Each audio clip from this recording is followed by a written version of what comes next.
Oggi ti mostrerò dettagliatamente come recuperare l'arma. Per questo è una licenza di riporto specifica per una missione.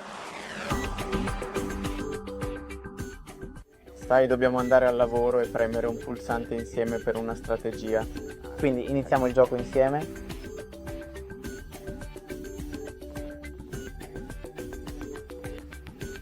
Insieme. Ok, ora siamo dentro.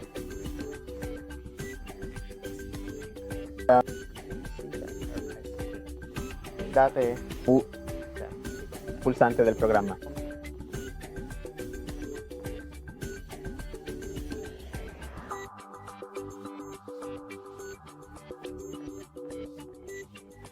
Su Skype, in questa cosa non dobbiamo prestare attenzione a Dio. E questo è tutto. Grazie per aver guardato. C'è stato molto rockering e arrivederci.